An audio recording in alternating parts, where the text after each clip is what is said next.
Hey, welcome back to Real Life. I am so excited because for this episode this week, I've got the one and the only, the beautiful Madelyn, who is my wifey. This is my wifey right here. Mads, thank you, babe. I know this is not really your thing, sitting down and talking for a long time. I know this might not be your cup of tea, but thank you for the sacrifice. You're welcome. Yeah, yeah.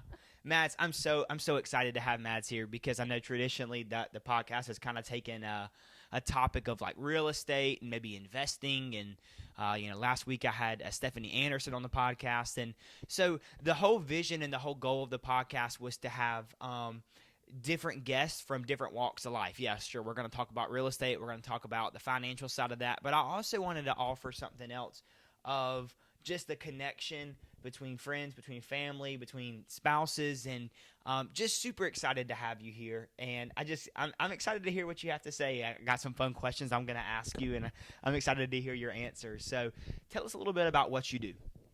Well, I am a hairstylist in Burlington, and I actually grew up in Burlington. My family lives right down the road, and I love it here. I don't know if I'll ever move, but thanks for having me. Yeah, baby, you're welcome. October 10th, 2021. What day was that?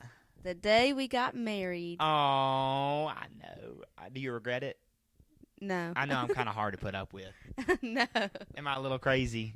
Yes. So we met at church. We actually both were on the worship team together at church. I mean, I knew your parents, Mm-hmm. but I never really knew you because we didn't go to the same school. When do you feel like you first noticed me, like that moment where everything just like stopped, and birds started like flying, and It's you know so what I mean? funny because there actually was a moment like that for me. You're a liar. Before you knew me. Uh, Like, I mean, you probably knew of me, but before we had ever talked before. Really? Yes, and I've told you about it. I don't remember this, so tell me about it. Okay, I had gotten there early to church on a Wednesday night, and y'all were doing band practice in the studio, Uh-huh. the youth group, and Did I look good? yeah, you were wearing like a cute little Hawaiian button-up. You remember the button up? Yeah, you got like you had the hair going on. You had the long hair Like going on. the swoop. The man bun type of hair going on, but it wasn't in a man bun that night. Anyways. I could never put it in a bun. Yes, I mean, you it could. was like a small little ponytail, like at the very back. You could though. Anyways, you were practicing piano up there with the band, and a friend of mine, I was walking with her, and I said, "Oh gosh, she is so cute." Shut up. And she was like, "Girl, you don't have a chance." And I said, "What?" It's because you were so much older than me. Because I think I was still in middle school, That's funny. and you were in high school, and so I kind of was like, okay, whatever, and Yeah. went about my Yeah. way. I think probably I started noticing you. I started noticing you, like maybe when you were about to be, I guess, 8th grade summer, so about to be a freshman. Is that right? Yeah, that's right. That's when I started singing in the middle school band. And I was like, and it was kind of like, we were starting to spend more time together, and I was like, dang, like she's good looking. And then, we started to kind of talk. And then I remember, like, I don't know what, like, I was just like, dang, like, I got to date this girl. Like, I got to date her. Like, I remember thinking, I got to ask her out. But I know, like, at the time, like, I don't know if you weren't, like, allowed to date or whatever, So I guess kind of the direction I wanted to go today, because I know we're at that age, like, in the 20s, where a lot of our friends are either newly married, engaged, or, like, right there about to probably get engaged. And so I feel like today I just kind of want to maybe talk a little bit about if we can, like, go back and think about where we were, like about to be engaged, or then engaged and planning the wedding, to like, yeah. 2 months into marriage, and kind of go back to that moment. And it's crazy because to me it feels like 10 years ago, I think, and we said this together like a lot to each other. I thought that I loved you then. Yeah. You know, like I thought like on my wedding day, I thought like, oh my gosh, like I love her. But then like compared to how I love you now, Yeah, it's completely it's almost different. like I didn't even love you then. It's like, you know what I mean? It's like that's how it. Different. Yeah. That's how it is. 2 months into marriage, 2 to 6 months, like somewhere in that window, like whenever you're back home from the honeymoon and the wedding gifts are unwrapped and like you're back to work and like you're just kind of like in the ebb and flow of life and you're learning how to do life with your spouse. What do you think, if you can do one or two, were one of the two biggest obstacles or challenges you felt like we faced in those first couple of months of marriage? I think I have two that were my biggest. Okay. What's your two? What's your first one? Well, three. I take that back. Three. First one, I would say learning how to do everyday life together, like the small things, like the cleaning or the meals or like habits that each one of you have in a separate life. And now they're coming together into one life and learning that routine. And, oh, you do this like this, but I do it like this. Yeah. Like, how do we compromise? Who's going to be the one to compromise? Yeah. That's kind of the first obstacle, I would say. It's like, well, I'm going to compromise on this. Only if you compromise on that. It's like just stuff like that. And then learning to let go of those little things. Yeah. And giving each other grace. Like, oh, you know, I'm a little messier than you are sometimes. Or you're a little messier than I am in different seasons. And learning how to give each other grace in those seasons, you know. Yeah. Because it's so different. Yeah. Second one for me would be learning how to sleep in the same bed with another person. That is so true. And it's so funny. I didn't get a good sleep for like a solid 4 months. Bro. I didn't even need blankets. You radiated heat. Like I couldn't even touch you in your sleep. It was like a flipping like in the bed with a space heater, dude. It was awful. But we learned quick to turn that AC down to like 65. Bro, we did. We pumped the AC down. That was really big for like. I was like, that's a good one. You kept sleeping like. You were the only person in the bed. Yeah, I slept like a starfish. Like, woo, all limbs out. That's hilarious. I forgot all about that. Yeah, it was that quite was a struggle. awful. I'm not gonna lie. And now you know we're what fine. I used to do? You know what I used to do? No lie. I don't know what it would be, but like we would go to bed and like, I'd be like holding you, and for some reason, like my brain said you have to breathe in. Oh my and gosh, breathe out matching the breath. And my sync. gosh. I would literally stay awake for 30 minutes. I did the same thing. And then sometimes I felt like I knew you were doing it, so I would try to mess with you, but yeah. And then you feel like you can't breathe anymore. I don't know. It's like Did the you do weird. that too? Yes.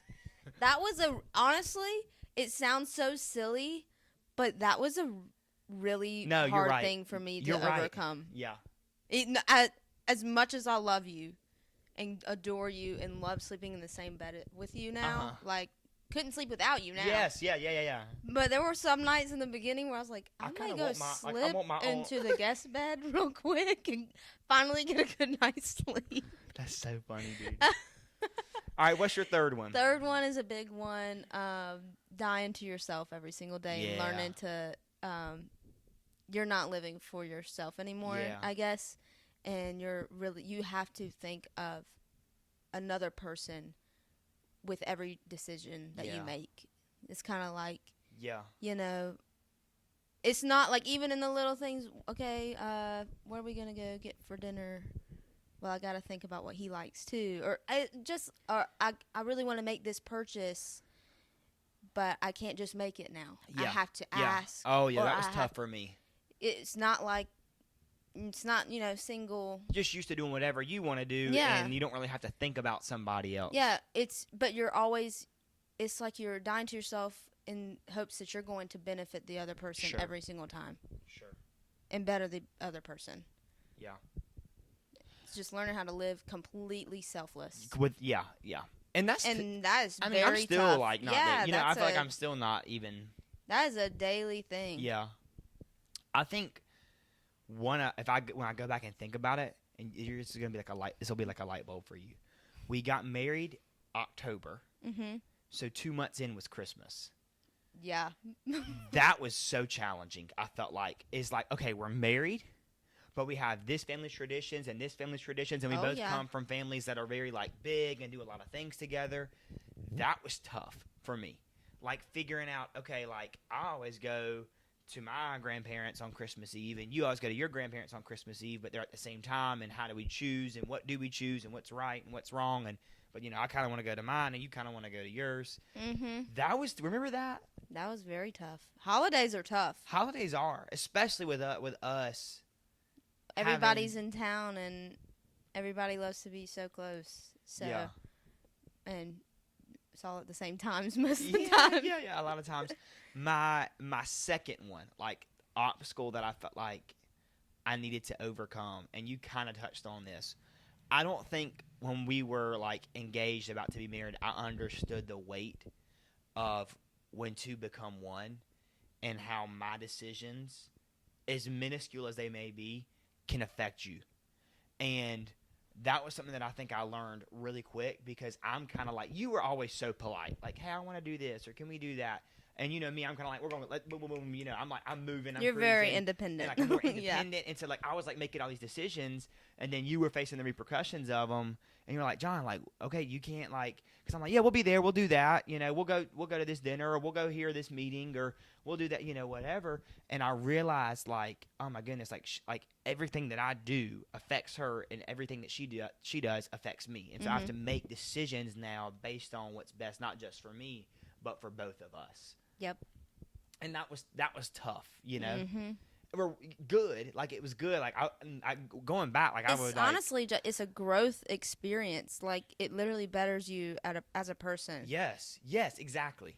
I mean, it's not like a bad obstacle. I think it's an amazing obstacle. You learn how selfish you are as a person. No doubt.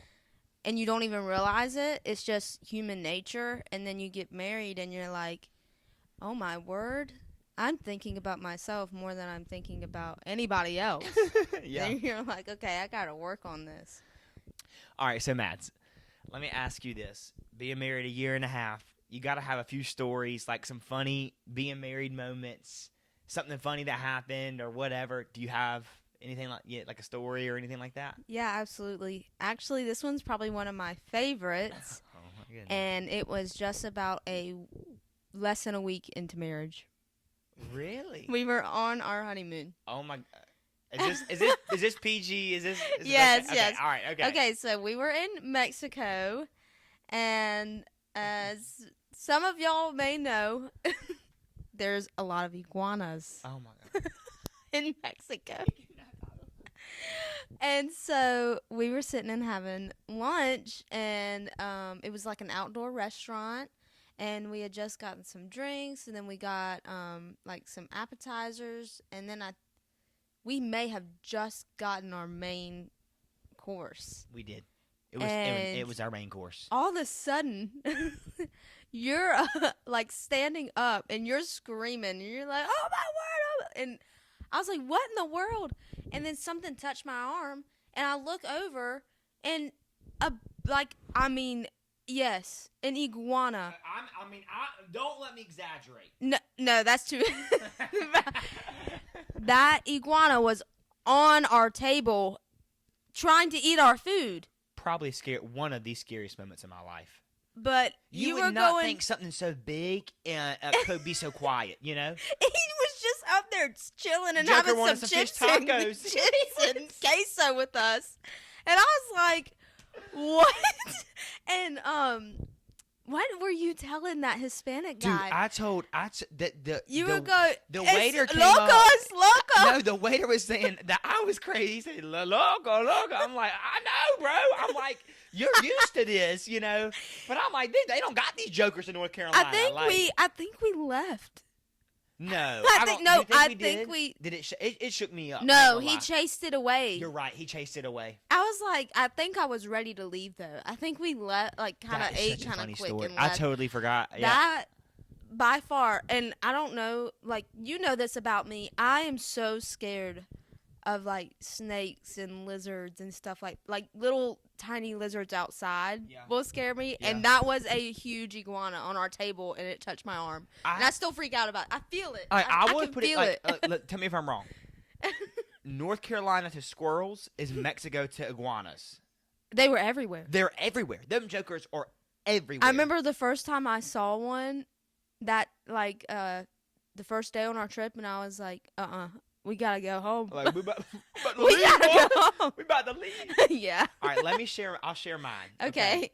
This is funny, and I hope I don't get judged for this, but I loved, like, absolutely loved, and I don't do this as much to you anymore. But I would love playing jokes on you. Like, I remember the first couple of months. Okay, say what it really is. Mean pranks. mean pranks. Madelyn would be in the shower, and I would go get. I mean, not like a little cup. I mean, I'd fill up like a trash can, like a trash can, full trash can of cold water, and I mean, I just dumped that. Oh, thing. he went to the extent of putting ice in the water. Whoa! Just once. Just once. You wanted to Were you make mad it at me, or did you laugh about it? in that like in the first split second. I'm like, I'm gonna kill him, and then within 0.5 seconds, I'm like, that is the funniest Have thing you gotten ever. me back since then? Yes. Yeah. But only when you let me. How? How does that happen? No. Yeah, because you're not sneaky when you go in there to try to do it. Like, yeah, it's like, you know I'm gonna do it. I don't know how you do. Because you're not sneaky. You gotta like think like you're gonna always like you gotta live in that place of like I'm gonna always get cold water. You poured always on catch me, but I can like scare you around corners. And that makes me angry. I get you doing that. You're really jumpy. Oh, that makes me so mad. Yeah, you do. I will. You get me all the time though. One thing I do love about you is I could play a mean joke on you to make you laugh, and like because it makes me laugh, and you laugh. Like you're such a good sport.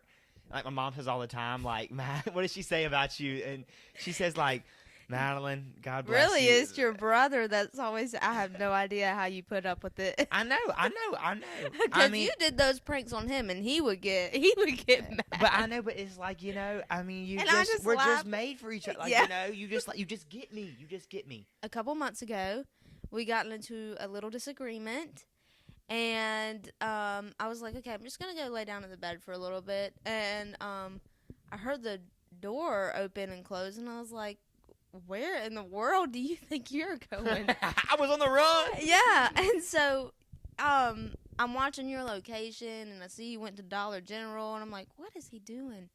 And then you come back, and you had bought Nerf guns and bullets, and you were like, we settling this once and for all. Facts, dude. And we had a Nerf gun fight all throughout the house, and it was hilarious. That was funny. I will say that was funny. We solved it. Sure did. Who won the Nerf gun fight? Of course I did. Well, let me ask you this, just to wrap up, because I just want to say I love you so much, and I'm so thankful to get to do life with you. I remember, maybe a month into marriage, somebody had asked me, like, Jonathan, do you like being married? And I was like, it's the best thing ever. Because I was like, you can have the worst day of your life, but I said, your teammate, your partner is going to be there waiting for you. And I love that when I can be so down, I can come home, and you can even be having a hard day, but you just come there, and you just come around me and hug me and lift me back up and just encourage me. And I will say, being married to you is the best thing that I have ever done. But I love you. I love you too. But let me ask you this, because I always love that you're a dreamer, and I try to dream as much as you dream. But I think you probably outdream me more times than not. But a year and a half in, let's do another year and a half. We'll be 3 years married. Okay, where do you see yourself? Well, I definitely see myself still married to you. Yeah, thank the Lord. For sure. I'm glad to hear that one. Glad I ain't scared you off yet. I see us maybe being in a different house. I also see us maybe having a baby around and maybe a dog or something. Oh, my word. I just see us having just a fun time, honestly. Just staying happy and just staying fun. Rolling with it. Yep, just rolling with it. Taking every obstacle and just pushing right on through together. I love that. That's what I think. I love that. I love your dreams. You're amazing. Thank you so much for being here today and for sitting down and doing this with me. It means so much to me that you would just want to be a part of my life and to share this moment with me. Absolutely, baby. I just love you, and I'm so proud of you. I just kind of want to show you off to all my friends. Look at that. Look what I got. I love you, baby. Thank you. Love you too.